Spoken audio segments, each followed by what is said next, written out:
भगवान श्री कृष्ण ने गोपियों को स्वीकार किया जब उन्होंने कहा कि कृष्ण आप ही हमारे पति हैं, आप ही हमारे सर्वस्व हैं। उन गोपियों को भगवान ने स्वीकार किया और गोपियों के मध्य रास रचाया, है ना। गोपियां भगवान के संग नृत्य करने लगीं, झूमने लगीं। तभी उन्हें अहंकार आ गया, हम कितनी सुंदर हैं, सुंदर हैं इसलिए कृष्ण हमारे साथ नृत्य कर रहे हैं, और जहां अहंकार होता है वहां भगवान नहीं होते। भगवान गोपियों के मध्य से अंतर्धान हो गए। सारी गोपियां मछली की तरह तड़पने लग गईं। भक्तों, यदि भगवान को पाना हो तो शर्त केवल यही है कि हमें तड़पना आ जाए, उस परमात्मा के लिए रोना आ जाए। यदि रोना सीख लिया, देखिए रोते तो सब हैं, पर कोई संसार के लिए रोता है, कोई विषयों के लिए रोता है। उनका रोना सफल है जो भगवान के लिए रोते हैं। भगवान को पाने के लिए गोपियां जब रोईं, सारी गोपियों ने पुकारा, हे नंद नंदन, हे मनमोहन, हे श्याम सुंदर, कहाँ चले गए प्यारे, हे लता पता, तुम ही बताओ कृष्ण कहाँ है। जब कोई खबर ना लगी तब सारी गोपियां रोने लगीं।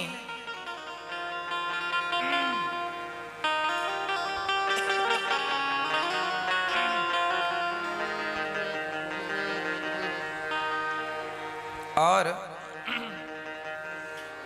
यमुना से पूछने लगी, तुम ही बताओ कृष्ण कहाँ है। तुलसी, तुम ही बताओ कृष्ण कहाँ है। कहीं से कोई खबर नहीं लगी तो सारी गोपियां एक गीत गाने लग गईं, जिस गीत को गोपी गीत कहा गया है। जयति तेधिकं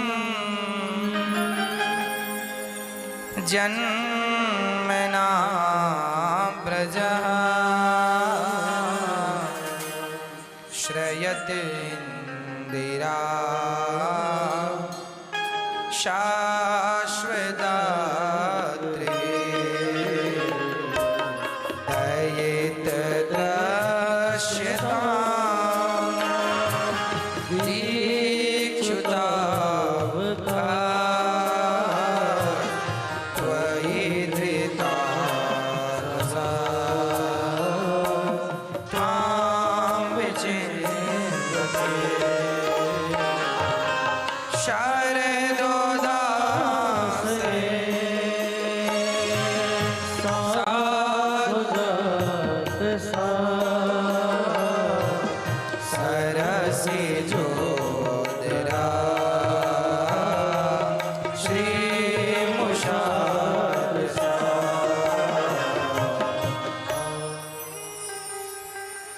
सारी गोपियों ने गीत गाकर कृष्ण से कहा, हे कृष्ण कहाँ हो, हम मर जाएंगी आपके बिना। सारी गोपियां रो रही हैं। अधिकम जयति जन्मना ब्रजः, जब से आपका जन्म इस ब्रज में हुआ है तब से ब्रज की अधिक जय जय होने लगी है। हे कृष्ण, आप हमें छोड़कर चले जाएंगे तो हम मर जाएंगी। कृष्ण ने कहा, मर जाएंगी क्या होता है, मर जाओ। गोपियां बोली, मर जाती पर क्या करें, तब कथामृतम तप्त जीवनम कवि विरीडितम कर्मशापहम्।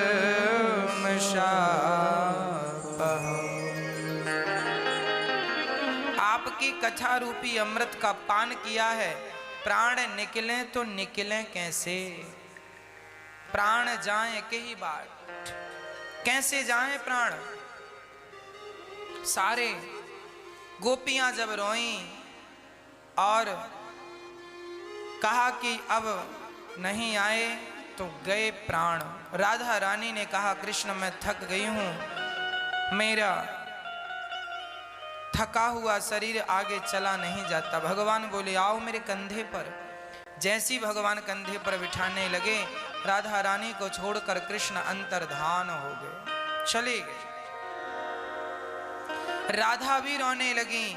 सारी गोपियां जब राधा का दुख देखी मूर्छित हो गईं। जब तक रोया नहीं, गोपियों ने रोकर पुकारा नहीं।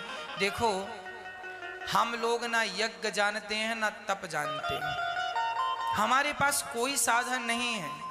अच्छा एक बात बताओ, छोटा सा बच्चा, जिस बच्चे को माँ ने अपने साथ सुलाया था, रात को बच्चे की नींद खुली, 8 महीने का था, करवट लेता लेता पलंग से बेड से नीचे गिर गया।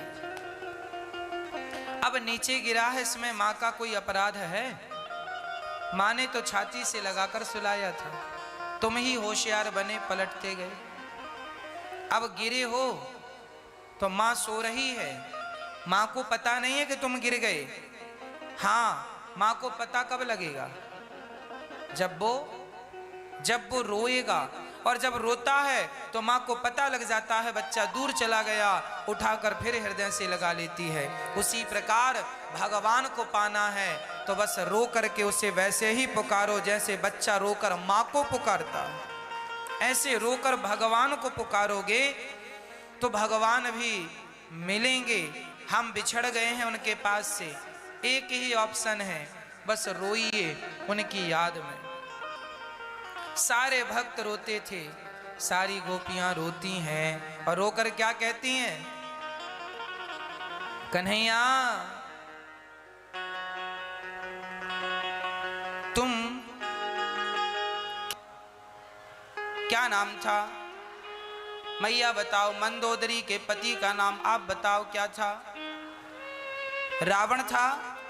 अब बताओ, मंदोदरी पतिव्रता स्त्री है और मंदोदरी के पति कैसे हैं? दूसरों की पत्नियों को उठा उठा के ले आते हैं। कम से कम आपका पति तो ऐसा नहीं है। रावण से तो अच्छा ही होगा, कहो मेरी मां। रावण से अच्छा यदि पति आपका है तो तुम मंदोदरी ही बन जाओ।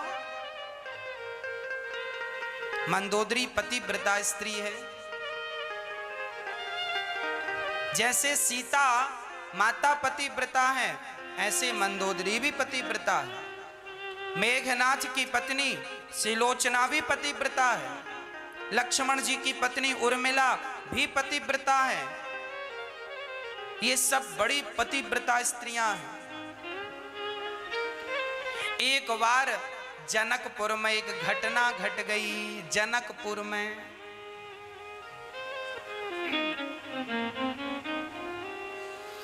जनकपुर में एक घटना घटी, सुनो।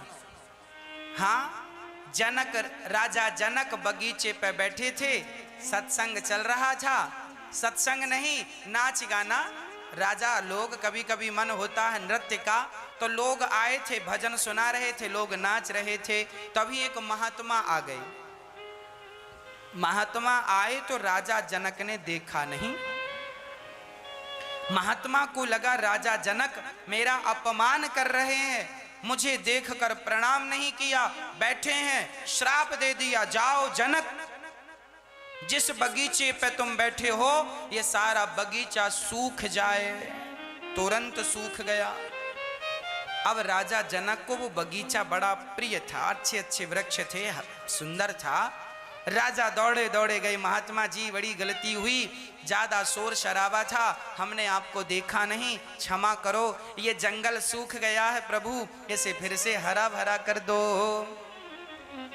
तब उस संत ने कहा कि कोई पतिव्रता स्त्री यदि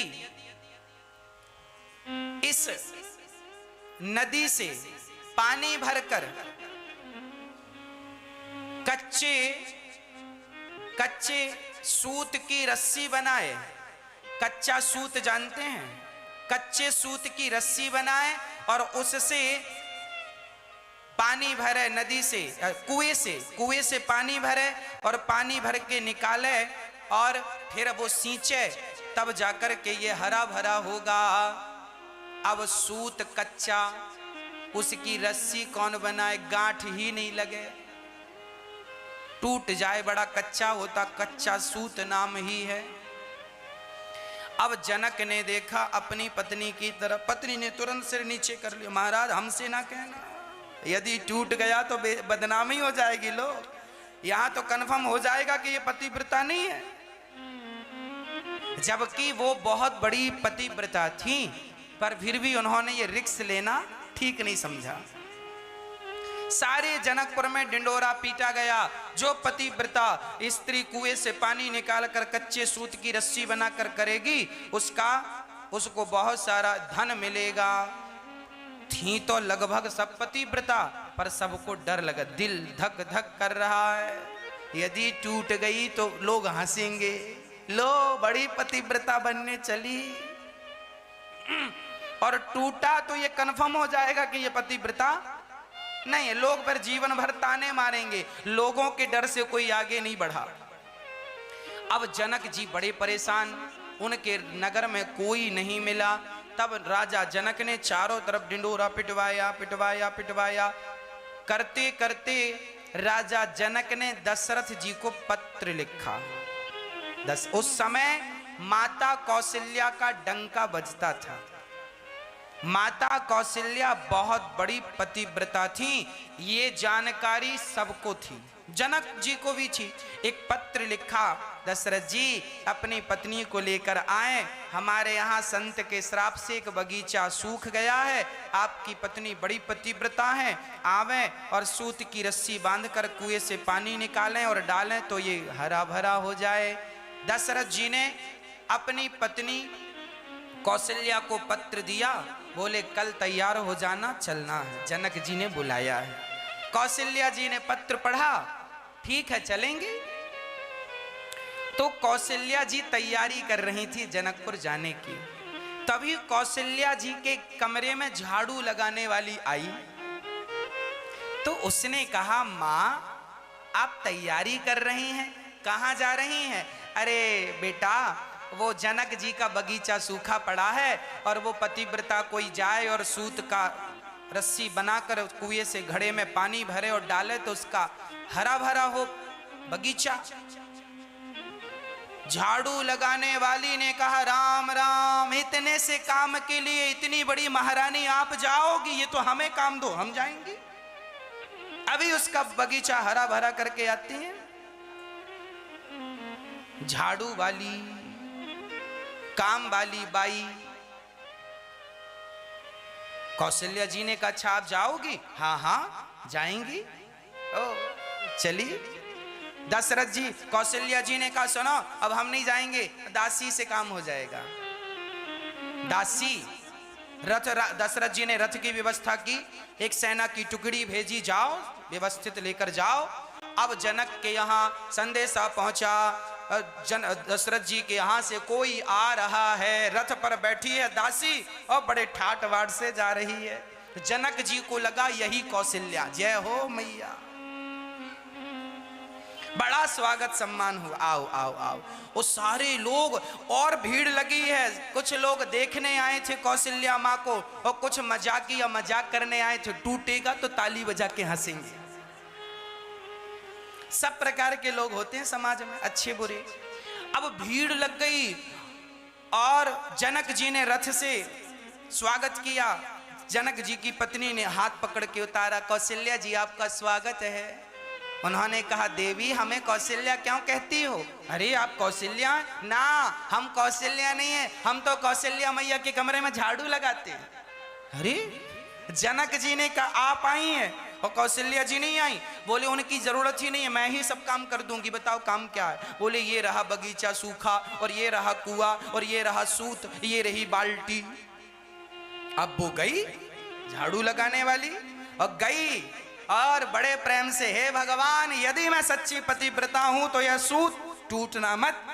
और सूत को पकड़ा, लंबा लंबा किया, कच्चा तो कच्चा सूत था ही, पर उसने जो गांठें लगाई, एक दो बाल्टी में बांधी और बाल्टी डाली, और बाल्टी डाली, बाल्टी चली गई। सब देखते रह गए, आंख किसी ने पलक नहीं झपकाई, और सब देखते रह गए। और वो दासी भगवान राम का चिंतन करती जा रही है, हे प्रभु मेरे पातिव्रत धर्म की रक्षा आप करना। वो बाल्टी खींचती जा रही है, बाल्टी खींची, भर के आई, और बाल्टी के पानी का सब जगह सिंचन किया। देखते देखते सारा बगीचा हरा भरा हो गया। बोलिए भक्त वत्सल भगवान की जय। जनक जी डर गए, हे भगवान जिसकी दासियां ऐसी हैं उनकी महारानियां कैसी होंगी। अयोध्या की एक दासी ऐसी है, इसलिए सीता स्वयंवर का कार्ड दशरथ जी को नहीं दिया था जनक जी ने। आपने भी सुना होगा, ये जनक जी ने सीता स्वयंवर में धनुष जो तोड़ेगा वह सीता को विवाहेगा, ऐसी बात थी। जनक जी ने सबको निमंत्रण दिया था पर दशरथ जी को नहीं दिया। जनक जी को लगा मैंने दशरथ जी को निमंत्रण दिया और कहीं इस बार अपना दास भेज दिया तो मेरी बिटिया की जिंदगी बर्बाद हो जाएगी, इसलिए उनके घर नहीं भेजना। बुलाओ कौशल्या को तो दासी आती है। और काम जब दासी से हो जाए, जब काम सुई से हो जाए तो तलवार की क्या जरूरत है। इस डर से जनक जी ने सीता के विवाह का संदेशा जनक दशरथ जी को बिल्कुल नहीं दिया। इसलिए दशरथ जी क्या, कोई राम जी गए थे वो तो विश्वामित्र जी के कारण गए थे, कोई संदेशा कोई निमंत्रण राम जी को थोड़ी मिला था। हाँ, कहने का अर्थ यह है स्त्री पतिव्रता हो तो उसके लिए कुछ भी असंभव नहीं है।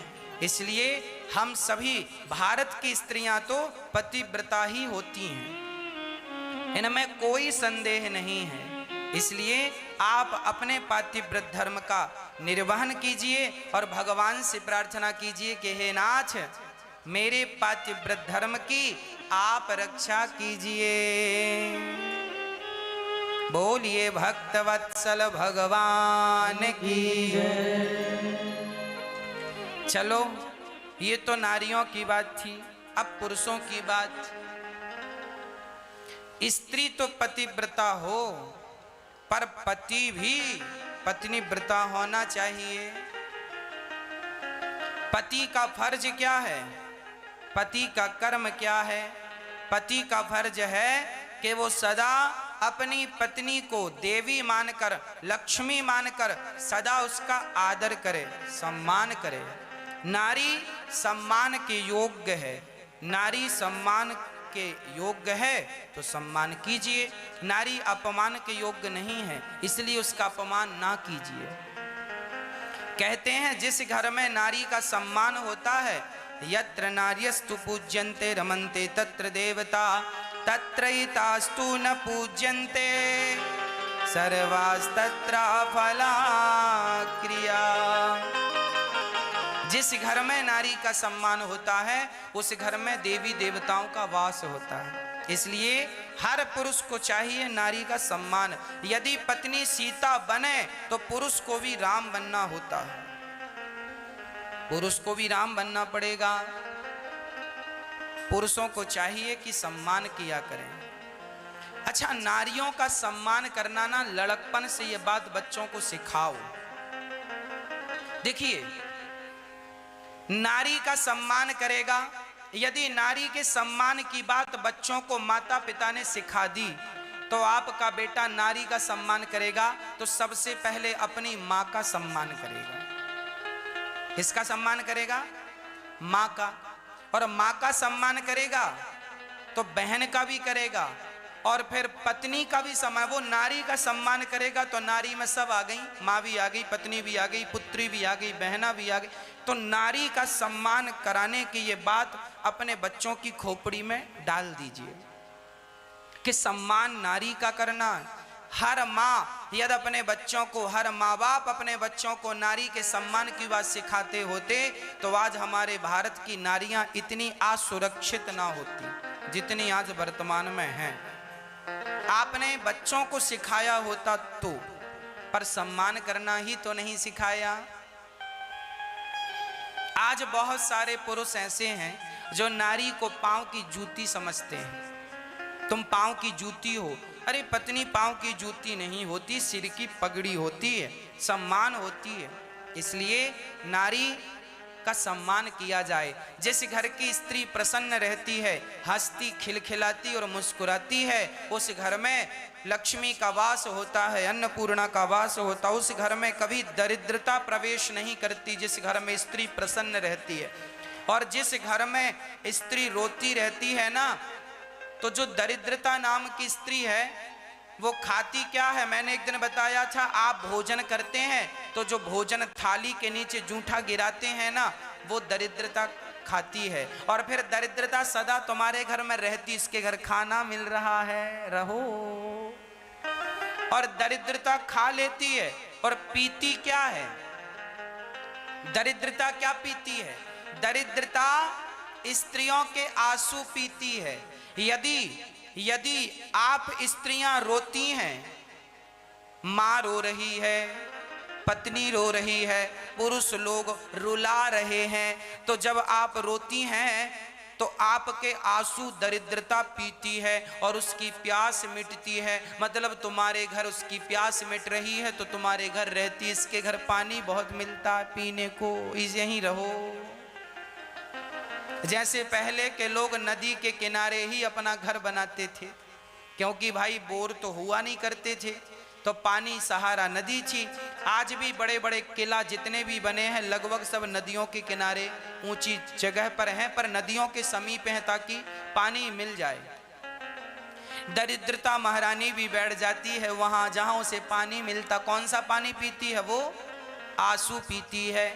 हाँ, इसलिए जब स्त्रियां रोती हैं तो दरिद्रता उस घर में बैठ जाती है, जड़ मजबूत कर लेती है। इसलिए जो पुरुष स्त्रियों को रुलाते हैं वो पुरुष कभी सुखी नहीं होते, वो कभी सफल नहीं होते। यदि सफल होना है, सुखी होना है, तो अपनी स्त्री को अर्थात अपनी पत्नी को प्रसन्न रखिए। राम जी ने सीता के लिए रावण से पंगा लिया, राम सेतु का निर्माण कर दिया। अर्थात राम सीता से कितना प्रेम करते थे। जैसे राम अपने पत्नी के सिवा पराई स्त्री को कभी देखते नहीं थे। सूर्पनखा आई तो राम ने उसकी तरफ नहीं देखा। भारत का चरित्र यही है, ना तो स्त्री पराई पुरुष को देखती है, ना तो पुरुष पराई स्त्री को देखता है। जिस दिन तुम पराई स्त्री को देख लोगे, जिस दिन तुम पराई पुरुष को देखना शुरू कर दोगी, उसी दिन तुम्हारे सर्वनाश का समय निकट आ जाएगा। उल्टी गिनतियां चालू हो जाएंगी। कितना भी संपन्न व्यक्ति क्यों ना हो, कितना भी प्रतिष्ठित व्यक्ति क्यों ना हो, यदि उसका चरित्र डोला तो उसके पतन होने में देर कितनी लगती है ये तो बताओ। तुम तब तक ही खड़े हो जब तक तुम्हारा चरित्र मजबूत है, चाहे स्त्री हो चाहे पुरुष हो, ये दोनों पे लागू होता। इसलिए हमें क्या बनना है मेरी माँ? चरित्रवान बनना है। क्या बनना है? चरित्रवान। स्त्री भी चरित्रवान बने, पुरुष भी चरित्रवान बने। इसलिए आप अपने अपने चरित्र का ध्यान रखो, अपनी पत्नियों का ध्यान रखो, अपने पति का ध्यान रखो। जो परमात्मा ने तुम्हें दिया है उसमें खुश रहा करो। और मैया आप लोग कहती हो महाराज हमारा पति बड़ा दुष्ट है, शराब पीता है, मारता है, गाली देता है। कोई बात नहीं, तुमने कोई पाप किए होंगे तो तुम्हें भगवान ने सस्ता वाला पति पकड़ा दिया है। थर्ड क्वालिटी का चाइना मॉडल है।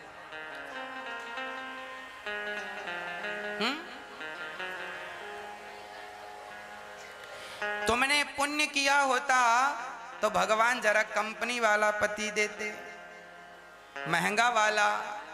ये सस्ता वाला कब बिगड़ जाए पता नहीं। चाइना का सामान ऐसी बिगड़ जाए पता नहीं, सुधरे भी ना। ये पति सब चाइना मॉडल हैं, सस्ते वाले। कई पत्नियां सस्ती होती हैं, बात बात में झोला उठाई, मैं बाप के घर चली, मैं जा रही हूं पापा के घर। ये भी सस्ती पत्नियां, चाइना मॉडल। बात बात पे गुस्सा, बात बात पे झगड़ा, बात बात पे मुंह फुला लिया। ये मैया आपका पति सस्ता है कि महंगा है? हाँ? महंगा वाला है। हाँ, जो पति कभी झगड़ा ना करते हो, जो पुरुष सदा स्त्री का सम्मान करते हो, ये ब्रांडेड पति है। और जो झगड़ा ही करते हैं, थर्ड क्वालिटी है। अच्छा, आपके पास पुण्य कम था, बजट कम था, इसलिए भगवान ने सस्ते ले जा। मार्केट में सब प्रकार का मिलता है। टीवी खरीदने जाओ तो 5,000 की भी मिलती है, 10,000 की भी, वो 50,000 की भी मिलती है। क्वालिटी है, ब्रांड है तो महंगा होगा, लो ब्रांड है सस्ता मिल जाए। इसलिए अब आप देखो आपको कैसा भगवान ने दिया है, जैसा बजट था वैसा। इसलिए अच्छी पत्नी प्राप्त करना हो तो अपने आप को तपस्वी बनाना पड़ेगा। अच्छा पति प्राप्त करना हो तपस्या करनी पड़ेगी। आप जितना भगवान के करीब पहुंचेंगे, भगवान उतना अच्छा परिवार आपको देंगे। कुछ बच्चे ऐसे होते हैं, बात बात पे माँ बाप को घूरते रहते हैं, माँ बाप को अपशब्द का प्रयोग करते हैं, माँ बाप के लिए गालियां देते हैं माँ बाप को। ये बच्चे भी आपको भगवान ने, ये थर्ड क्वालिटी के बच्चे दे रखे हैं भगवान ने। ये बच्चे बात बात पे माँ बाप को ताने मारते हैं, माँ बाप को गलत बोलते हैं, उनका व्यवहार ठीक नहीं है, बोली भाषा ठीक नहीं है, मतलब थर्ड क्वालिटी है। इसलिए भगवान से प्रार्थना करो कि प्रभु पत्नी अच्छी हो, पति अच्छा हो, परिवार अच्छा हो। याद रखना, चाणक्य नीति में एक बात लिखी है। चाणक्य जी कहते हैं जिसकी पत्नी आज्ञाकारी हो और जिसका पुत्र आज्ञाकारी हो, वही पुरुष इस दुनिया का सबसे अमीर पुरुष है। जिसकी पत्नी आज्ञाकारी है और पुत्र आज्ञाकारी है। आपकी पत्नी आज्ञा मानती है, आपका पुत्र आज्ञा मानता है, मतलब आप दुनिया के सबसे सुखी पुरुष हैं। आपका सबसे बढ़िया परिवार है, सब आज्ञा का है। और जो मानती नहीं, पत्नी यहाँ बुलाओ वहाँ जाती है, बेटा यहाँ बुलाओ वहाँ, मतलब ये आपको दुखी करेंगे जीवन भर। ऐसी पत्नियों से भगवान बचाए, ऐसे पुत्रों से भगवान बचाए। तो आपसे प्रार्थना है, आप सभी पत्नियां छोटी मोटी गलती हो जाया करे तो पति आप बोला ना करो कुछ, और पति कुछ गलती करे तो आप भी ज्यादा ना बोला करो। जब पति गालियां दे, डांटे, कुछ कहे तो आप जवाब में कुछ ना कहो, चुप रहो 2-4 घंटे के लिए। पति अपने आप ठंडा हो जाएगा तब बात कर लेना। आज पत्नी गुस्से में है, क्रोध में है, आप सुन लो उसकी बात, आप प्रत्युत्तर ना दो। जीवन में रिश्ते एक ही बार देते हैं भगवान, उनको अच्छे से निभा लो। यही है रिश्ते हैं, उनको खूब आनंद से निभाइए, प्रेम से निभाइए, है ना। पता नहीं कौन सा रिश्ता कब पूरा हो जाए। पत्नी से झगड़ा करते हो, एक बार मैंने बताया था ना कि पत्नी मेरे पास रोती रोती आई और बोली गुरुजी मुझे बहुत पश्चाताप हो रहा है। क्या किया तुमने? बोले हमारे पति अभी 2 महीने हो गए शांत हो गए, भगवान के घर चले गए। हमने उनको समझाया कि देखो पति की आयु इतनी थी सो चले गए। वो औरत रोती हुई बोली महाराज मुझे दुख इस बात का नहीं है कि पति चले गए। तो हमने कहा फिर दुख किस बात का है? बोले हमारे पति जिस दिन गए भगवान के घर, वो आधी रात को उनको अटैक आया और सोते सोते चले गए, और उसी दिन रात को वो गए और दिन में मेरा किसी बात को लेकर उनसे झगड़ा हो गया था। मेरी कहा सुनी हो गई तो मैंने अपने पति से बात नहीं की, पूरा दिन उन्होंने भोजन नहीं किया। रोज रात को मैं भोजन कराती थी, पर आज बात हो गई, गलती मेरी ही थी, पर मैंने न भोजन को पूछा। रोज पांव दबाती थी, आज पांव भी नहीं दबाया। मैं उसी कमरे में सोई थी, वो इस करवट पर सोए थे। मैंने क्यों बात पर विवाद किया था? ना किया होता तो कम से कम अपने हाथ से आखिरी भोजन तो करा दिया होता। कम से कम पांव रोज दबाती थी तो आखिरी रात को भी पांव दबाती तो कम से कम तसल्ली होती कि चलो मैंने अपना फर्ज तो पूरा किया। परंतु अब तो मैं सॉरी बोलना चाहती हूँ अपने पति से, पर सॉरी बोलने का भी अब समय खत्म हो गया। कहने का अर्थ ये है मेरी माँ, रिश्तों की वैल्यू, रिश्तों की कीमत समझो। पता नहीं आपका कौन सा रिश्ता कब पूरा हो जाए, और कल को सॉरी बोलने का समय भी मिलता है कि नहीं, इसकी भी गारंटी नहीं। इसलिए आपका पति है, प्यार से बात करो। पत्नी है, प्यार से बात करो। बच्चे हैं, उन्हें प्यार से पालो, संस्कार दो। माँ बाप हैं, आपकी बूढ़ी माँ है, घर में अकेली है, अरे 5 मिनट बैठ के बूढ़ी माँ से बात कर लिया करो, पाँव दबा दिया करो। पता नहीं कौन सी श्वास आखिरी श्वास हो जाए, बुढ़ापा चल रहा है, आपका बूढ़ा बाप है, पाँव दबा दो और जरा हाल चाल पूछ लो, है ना, हंस लो, बोल लो। कल को ये बाप मर जाएगा, मौत के शिखर पर बैठे हैं बुढ़ापे में, प्यार की बातें कर लो, समय निकाल लो। जीवन भर तो तुम्हें फिर अकेले ही रहना है, इनके बिना जब तक हैं तब तक इनका सम्मान कर लो। न प्रकट हो गए गोपियों के मध्य, सारा दुख गोपियों का हर लिया। गोपियों ने कहा कन्हैया हमें छोड़कर क्यों चले गए?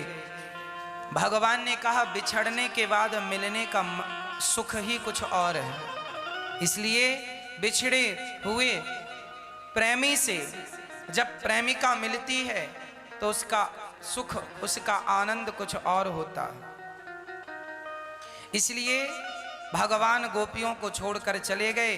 थोड़ा विरह होगा, थोड़ी दूरी होगी तो मिलने का सुख बढ़ेगा, आनंद बढ़ेगा। इसलिए भगवान छोड़कर गए, अंत में गोपियों को प्राप्त हुए। आज भी वृंदावन के निधि वन में ठाकुर जी रास आज भी रचाते हैं। आज भी राधा जी का मंदिर है निधि वन में, श्रृंगार रखा जाता है, सुबह फैला हुआ मिलता है। न्यूज़ चैनल वालों ने भी ये बात दिखाई है और सबकी नज़रों के सामने ये चमत्कार दिखा है। यदि आपको चमत्कार के बाद ही विश्वास हो तो चमत्कार भी उपस्थित है। इसके बाद भगवान सुदर्शन और शंखचूड़ नाम के दैत्य का उद्धार करते हैं। अरिष्टासुर का उद्धार हुआ। भगवान श्री कृष्ण को लेने कंस के यहाँ से अक्रूर जी आए हैं। भगवान ने केसी नाम के दैत्य को मारा, इसलिए यमुना जी के घाट का नाम पड़ा केसी घाट। व्योमासुर को मारा। अक्रूर जी आए और जब कृष्ण को लेकर जाने लगे, सारी गोपियां रथ के सामने लेट गईं। कृष्ण हम मर जाएंगे, आपका विरह वियोग सहन ना कर पाएंगी। तब गोपियां भगवान श्री कृष्ण को रोकती हैं, पर कृष्ण ने कहा मैं जल्दी ही आ जाऊंगा। 2 दिन का कह के भगवान चले गए। मैया दौड़ी दौड़ी आई, लाला मक्खन रोटी खा लो। मक्खन रोटी खिलाती है, कहती है बेटा हमें छोड़ कर ना जाओ। भगवान कहते हैं माँ बस 2 दिन की बात है, मैं वापस आ जाऊंगा। कहकर भगवान गए। 11.5 वर्ष की आयु में भगवान श्री कृष्ण वृंदावन छोड़कर मथुरा चले गए। और मथुरा जब गए तो वहाँ क्या हुआ, वहाँ की गोपियों ने भगवान का स्वागत किया। रास्ते में अक्रूर जी को भगवान ने अपना ऐश्वर्य दिखाया, यमुना जी में स्नान किया उन्होंने। तो भगवान कृष्ण बलदाऊ यमुना जी के भीतर थे और कृष्ण बलदाऊ ऊपर खड़े होकर देखा तो रथ पर भी बैठे थे। जब अक्रूर जी पहुँचे, कृष्ण को व्यवस्थित रोका गया कंस के द्वारा। तब भगवान शहर का मुआयना भ्रमण करने गए और जब भ्रमण करने गए तो भगवान ने देखा कि एक बढ़िया धोबी कपड़ों का गट्ठा लेकर आ रहा है। भगवान ने कहा, मामा जी राम राम, ये कपड़े हमें पहनाओ तो हमें अच्छा लगे। धोबी ने कहा, तुमने अपने बाप की राज में ऐसे कपड़े पहने हैं? लो, भगवान को लगा राम राम, मामा जी तो बाप तक जा रहे हैं। एक थप्पड़ दिया, मर गया। ये कौन था? ये वही धोबी था जिसके कारण माता सीता को वनवास हुआ था। अच्छा, जब मैंने अन्य ग्रंथों को पढ़ा समझा तो मुझे पता लगा कि सीता माता को वनवास जाने के लिए इसमें धोबी का कोई कसूर नहीं था।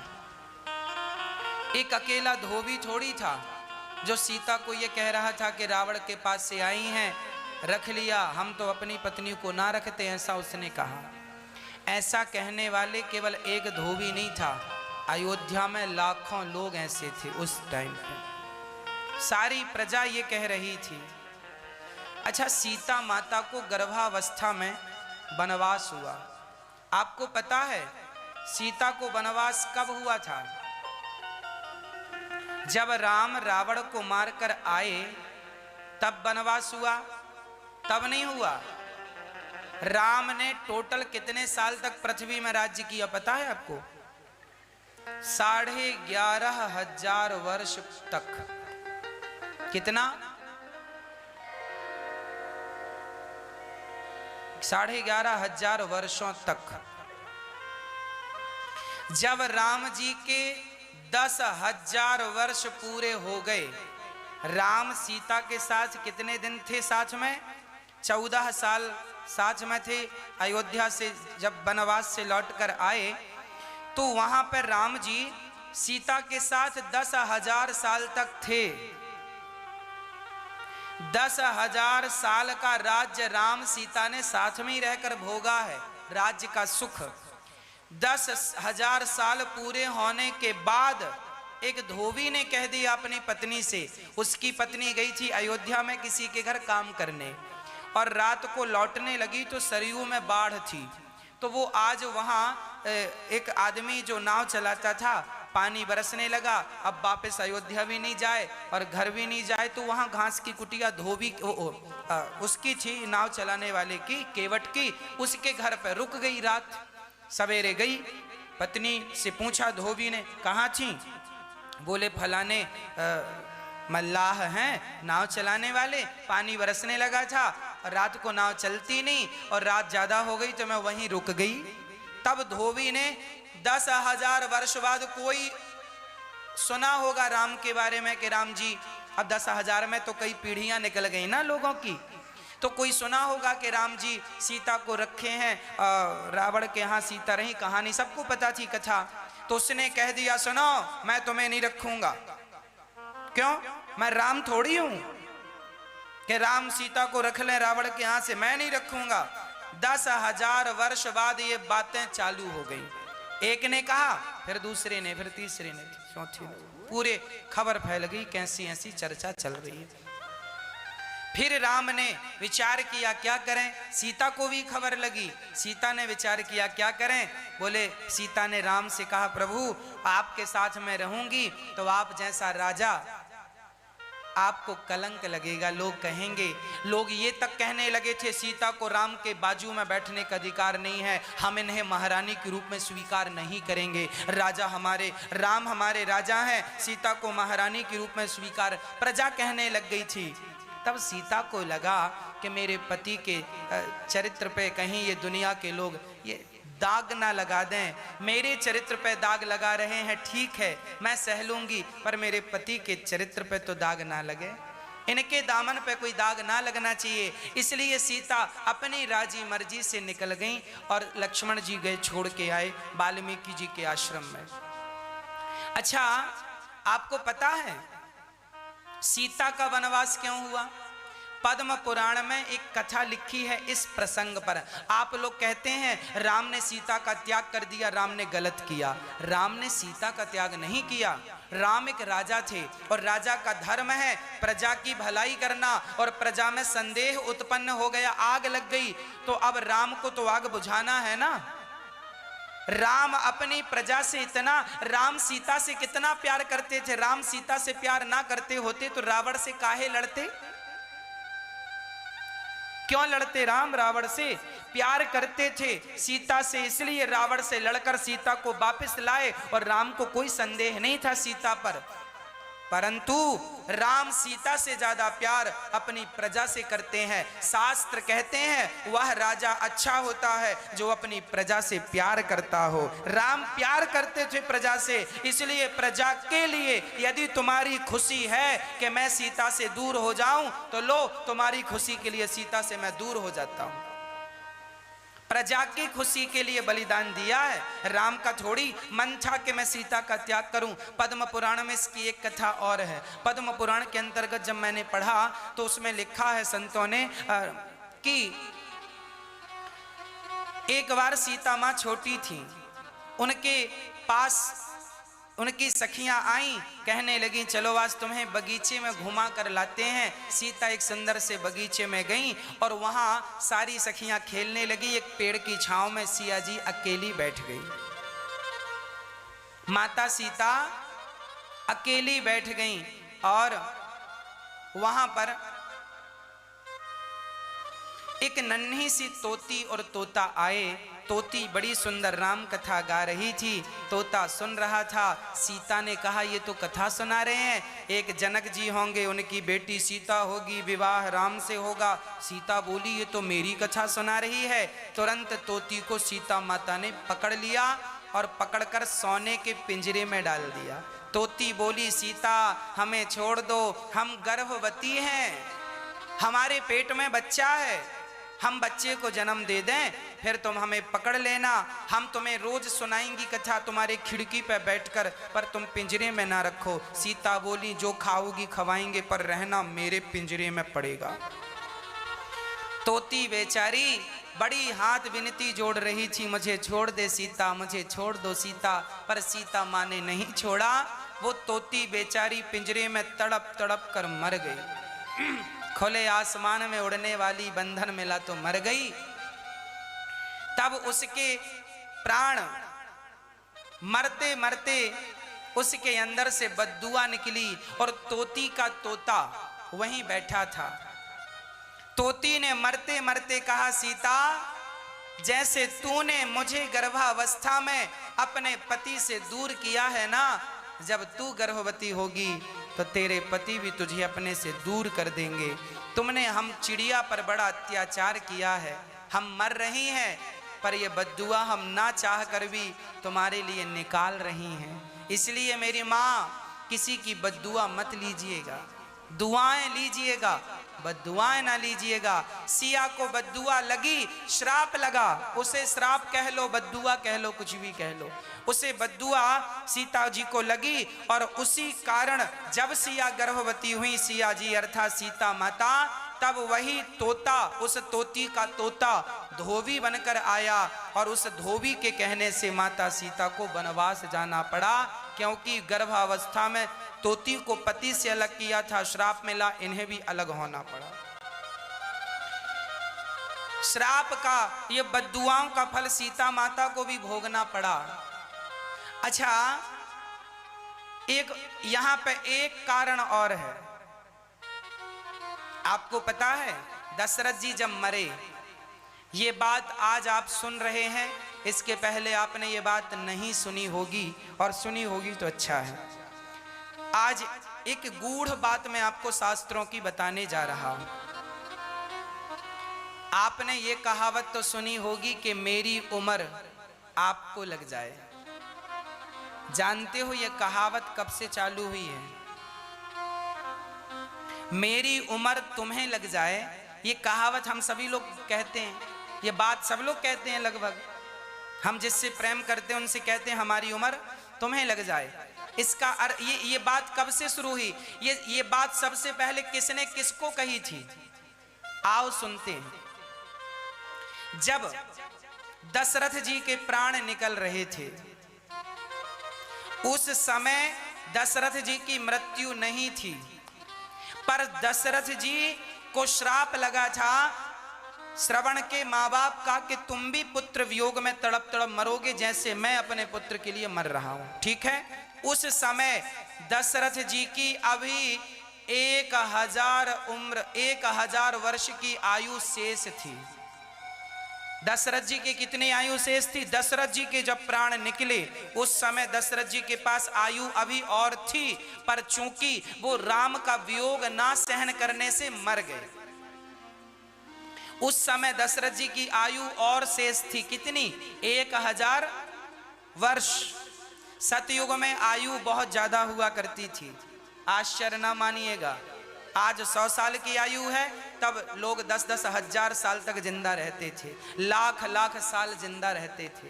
कोई आश्चर्य नहीं है, सतयुग में आयु ज्यादा होती है ना। हाँ, तो दशरथ जी की 1000 साल की आयु शेष थी। तो दशरथ जी जब मरे तो आपको पता होगा, दशरथ जी जब मरे उसके बाद जब रावण मरा तो लंका में दशरथ जी आए हैं। रामचरितमानस में ये बात लिखी है। दशरथ जी वापस आए हैं और राम से मिले हैं। जब रावण मरा ना तो दशरथ जी आए, क्योंकि दशरथ जी गए कहाँ थे? स्वर्ग गए थे। स्वर्ग से देख रहे थे सारा युद्ध और वहां से आए वापस। राम से कहते हैं, राम मैं धन्य हो गया तुम जैसा बेटा पाकर। राम मैं तुम्हें कुछ देना चाहता हूं। क्या देना चाहते हैं पिताजी? बेटा मैंने तुम्हें 14 साल का कष्ट दिया है ना, जाओ बेटा, मेरी 1000 वर्ष की आयु अभी शेष रह गई थी, सो जाओ मेरी आयु तुम्हें लग जाए, मैं अपनी आयु तुम्हें देता हूं। सबसे पहले दशरथ जी ने राम को यह बात कही थी, बेटा मेरी उम्र तुम्हें लग जाए। तो दशरथ जी की 1000 वर्ष की उम्र किसे लग गई? राम जी को। और राम जी की अपनी आयु जब पूरी हुई तो किसकी आयु चालू हो गई? दशरथ जी की। अब पिता की आयु बेटा भोग रहा है तो उस आयु से अपनी पत्नी के संग कैसे रहे? क्योंकि दशरथ जी पिता हैं राम के, और अब पिता की आयु मिली है तो सीता के संग उस आयु में कैसे रहेंगे? इसलिए सीता का त्याग कर दिया कि जाओ हमारी 1000 वर्ष की आयु है, ये हम निकाल लें, ये पिता की आयु है। अब ससुर की आयु के संग ये बहू भला कैसे, इनका रहना उचित नहीं होता, ये मर्यादा खंडित हो जाती। इसलिए राम जी ने सीता को त्याग दिया। ये कारण था। दशरथ जी लौट कर आए थे। राम जी ने कहा था, पिताजी आप कहें तो मैं आपको फिर जीवन दे दूं। भगवान थे वो, सब कर सकते थे, मरे को जिंदा करना बड़ी बात नहीं थी। पर दशरथ जी ने कहा, नहीं बेटा अब मुझे जाने दो, मेरी आयु तुम्हें लग जाए। और राम जी ने जब दशरथ जी अपनी आयु जब तक भोगी तब तक सीता साथ में थी, और दशरथ जी की आयु चालू हुई तो धोबी बहाना बना और सीता को जाना पड़ा। बात समझ में आई है ना? तो ये ना कहा करो कि राम जी ने सीता को त्याग दिया। क्यों त्याग दिया? अरे भाई इनके पीछे बहुत सारे कारण हैं, उन कारणों को ध्यान में रखो। वो भगवान है, कर तुम अकर तुम अन्यथा कर तुम सर्व सामर्थ्य परमात्मा है, वो सब करने की सामर्थ्यता रखते हैं, वो भगवान है।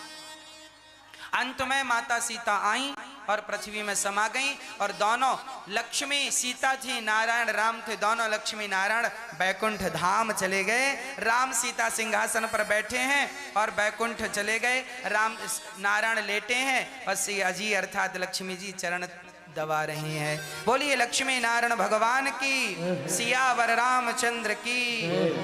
ये कथा है। वही धोबी इस जन्म में आया, भगवान ने उसे मारा अर्थात उसका उद्धार कर दिया, और कपड़े लेकर भगवान आगे चले। दर्जी पर कृपा हुई, सुदामा माली पर कृपा हुई, कुब्जा चंदन लगाने आई, भगवान ने कुब्जा पर कृपा की। ये कुब्जा कोई सामान्य नारी नहीं थी, ये पृथ्वी का अवतार थी।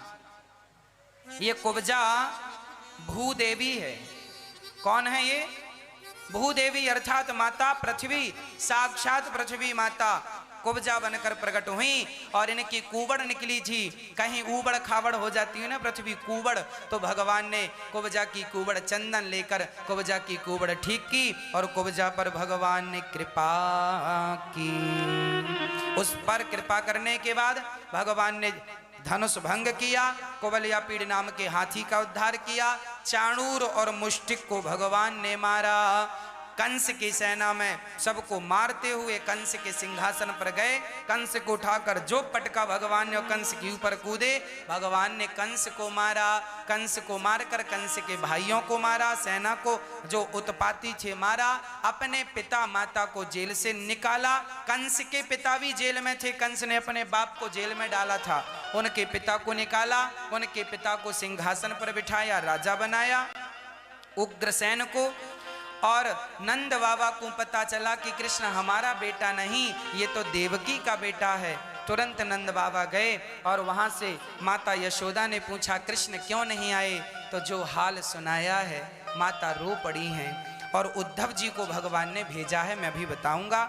भगवान उसके बाद पढ़ने के लिए गुरु जी ने गुरु मंत्र दिया, गर्गाचार्य जी ने पढ़ने के लिए भगवान उज्जैन गए। 64 दिन में 64 विद्याएं सीख कर आए और भगवान ज्ञानी बनकर अपने मरे हुए गुरु जी का बेटा मर गया था सांदीपनी का, उनका बेटा जिंदा करके लौटाया राम जी श्याम सुंदर ने और दिया दक्षिणा में, लौट कर आए। उद्धव जी को वृंदावन भेजा है और उद्धव जी अयोध्या में हनुमान जी रह गए और अयोध्या में हनुमान जी आज भी हैं। राम जी गए तो हनुमान जी को अयोध्या का काम देकर गए हैं, ये रक्षा तुम करोगे। और जब भगवान कृष्ण गए तो ब्रज का काम उद्धव जी को सौंप कर गए। उद्धव जी आज भी वृंदावन में, उद्धव जी कहीं गए नहीं, आज भी उद्धव लता पता बन के यहीं हैं।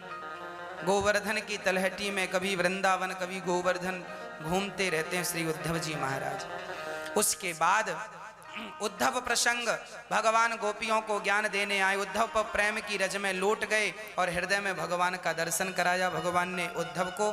मैं उद्धव प्रसंग कल विस्तार से आपको सुनाऊंगा।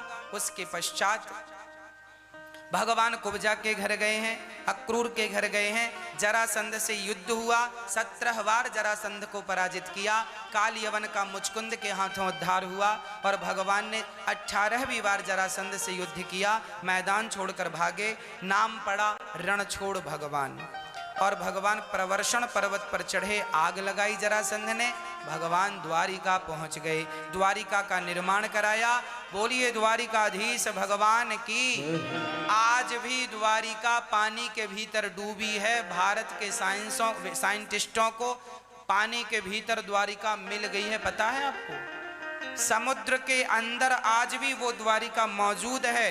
भारत के वैज्ञानिकों ने देखा, दुनिया के वैज्ञानिकों ने आकर खोज की तो पता चला 5500 साल पुरानी वो द्वारिका है। ये मैं नहीं कहता, साइंटिस्टों ने पता लगाया है और न्यूज चैनल अखबारों में भी ये बात चली थी, 2 साल पुरानी बात है, ये सबको पता होगी।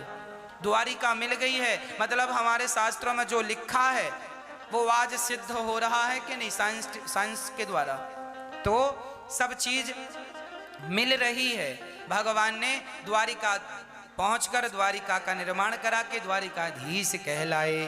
और कुंडन बलराम जी का विवाह रेवती से संपन्न हुआ और कुंडनपुर की राजकुमारी रुक्मणी जी भगवान से विवाह करने के लिए प्रेम पत्र लिखती हैं। भगवान प्रेम पत्र को सुनते हैं और दौड़कर आते हैं दारुक के संग और द्वारिकाधीश रुक्मणी जी पूजा करने कात्यायनी माँ का जा रही हैं। हे